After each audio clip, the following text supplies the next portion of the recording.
Badai PHK global terus berlanjut, raksasa software Jerman SAP dan produsen komputer asal Amerika Serikat IBM siap mengurangi jumlah karyawannya.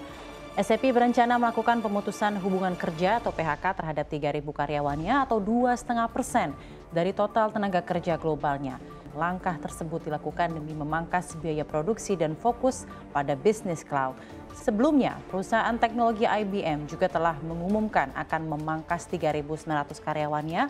Langkah ini diambil lantaran adanya penjualan beberapa aset serta penurunan kinerja perusahaan baik di 2022 maupun diproyeksi kinerja 2023.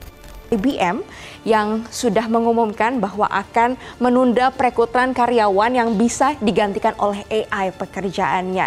Nah pemirsa, untuk di IBM sendiri saat ini ada 26.000 karyawan yang bekerja. Sementara CEO IBM melihat bahwa dalam 5 tahun mendatang kira-kira 30% dari pekerja di IBM ini atau sekitar 7.000 karyawan pemirsa ini bisa digantikan pekerjaan oleh artificial intelligence. Oleh karena itu kita sekarang tetap harus waspada melihat tantangan yang semakin nyata dengan kehadiran dari teknologi terkini dan juga artificial intelligence. American technology company IBM is likely to pause hiring for roles that could be done by AI. Tonight, a stark warning that artificial intelligence could lead to the extinction of humanity. It comes from dozens of industry leaders, including the CEO of ChatGPT creator OpenAI. The experts signed the statement, which says mitigating the risk of extinction from AI should be a global priority alongside other.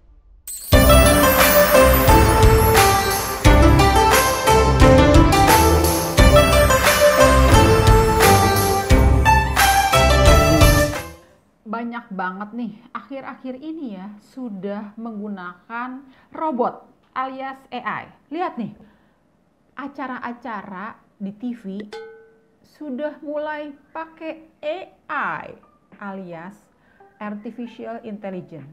Wah, keren banget nih. Duh, lama-lama lapangan kerjaan jadi berkurang deh.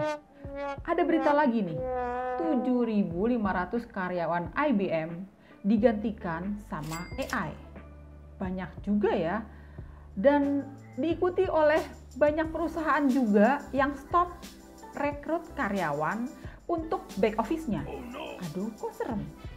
Dan IBM akan mengganti 7.800 karyawannya pakai robot. Aduh, gimana nasib para pencari kerja nih? Dan kira-kira masuk ke semester 2 di tahun 2023, peluang AI alias peluang robot akankah lebih baik dan bisa menggantikan semua hal yang ada? Wah, kayaknya beritanya semua kelas berat nih. Belum lagi akan diluncurkan kereta api cepat Jakarta-Bandung. Ini juga cepet nih, dalam waktu nggak nyampe 2 jam udah nyampe Bandung. Waduh, AI lagi. Ih, pusing deh dengan AI. Gimana nih nasibnya nih? Akankah AI berpotensi di semester kedua tahun 2023? Akan baikkah peluang AI? Sebelum lanjut, jangan lupa ya untuk like, share, dan subscribe. Baiklah teman-teman, episode kali ini kita akan membahas peluang AI alias Artificial Intelligence di semester kedua tahun 2023. Soal masalah bisnis di semester kedua tahun 2023 ini kelihatannya masih berkelanjutan masalah. Banyak banget perusahaan-perusahaan raksasa mulai ganti tenaga kerjanya pakai robot alias AI, Artificial Intelligence. Kira-kira akankah mempengaruhi kehidupan secara umum di semester kedua tahun 2023 ini?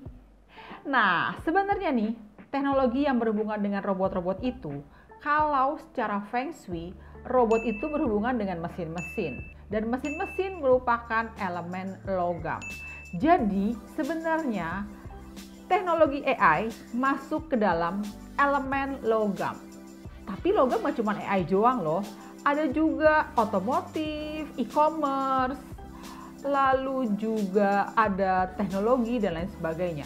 Dan ini termasuk juga yang saya katakan tadi, kereta cepat Jakarta-Bandung pakai teknologi AI. Kereta cepat Jakarta-Bandung meluncur untuk pertama kalinya dengan rute Bandung-Jakarta. Uji coba yang dilakukan pada Jumat 19 Mei ini adalah pengujian hot sliding test, yaitu meluncurkan rangkaian electric multiple unit, dan pengujian dilakukan dengan menjalankan IMU rute Depot Tegal Luar, Stasiun Tegal Luar hingga ke Stasiun Halim. Manajer Corporate Communication KCIC, Emir Monti mengatakan kegiatan ini merupakan kelanjutan dari tahapan pengetesan KCJB yang selama ini terus dilakukan. Dalam pengetesan hot sliding, kecepatan rata-rata kereta dibatasi hanya 60 km per jam. Seluruh jaringan kelistrikan dites secara seksama agar tahapan tes dapat dilakukan ke tahap selanjutnya. Emir menjelaskan uji coba ini merupakan tahapan sebelum dilakukannya commissioning test oleh tim internal dan Kementerian Perhubungan. Bener-bener ya, akankah logam tetap berkuasa? Tapi ingat bahwa logam di tahun ini, tahun kelinci air 2023, tidak ada dukungan nih. Tidak terlalu terdukung, jadi sebenarnya agak lemah. Tapi kenapa ya kereta api cepat akan diresmikan di bulan Agustus? Padahal pas Gosman nih, aduh pusing. Akankah berpotensi juga kereta api cepat ini di semester kedua? Padahal semester kedua ini, kalau lihat dari Gini Feng Shui Kalender, banyak bulan jelek loh. Dan bahkan agak sedikit masalah nih. Wah, hati-hati ya. Dan sepertinya bisnis online di tahun 2023 ini agak sedikit mulai masalah. Penjualan e-commerce tidak secerah tahun-tahun sebelumnya. Nah, tapi kalau secara Feng Shui memang tepat tahun 2023, tahun kelinci air, tidak ada unsur yang mendukung elemen logam lagi. Jadi pastinya kalian semua yang memiliki bisnis logam harus sangat ekstra berstrategi di tahun kelinci air ini, apalagi masuk ke semester 2. Tapi sih sebenarnya meskipun lemah tahun 2024, tahun naga kayu, sebenarnya logam mulai lebih bagus lagi. Bolehlah logam lebih berjaya di tahun naga kayu. Tapi ingat, semester kedua masih belum nih, jangan dipaksa ya.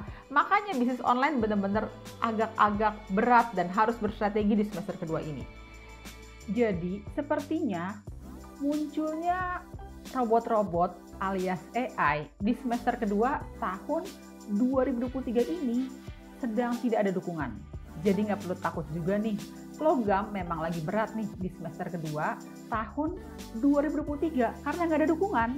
Dan juga buat perusahaan-perusahaan yang baru mulai peralihan sistem teknologi, peluncuran kereta cepat, dan lain-lain harus berstrategi juga. Logam itu baru mulai baik tahun depan dan juga nggak seterusnya juga nih. Jadi tetap harus hati-hati, terutama perusahaan yang bergerak bidang teknologi, IT, e-commerce, telekomunikasi, dan otomotif. Hati-hati juga buat yang baru mulai bisnis logam. Memang sih tahun depan bagus, tapi buat yang baru mulai harus hati-hati dan berstrategi juga. Dan buat kalian yang berhubungan dengan mesin-mesin, di semester 2 ini harus berstrategi juga nih.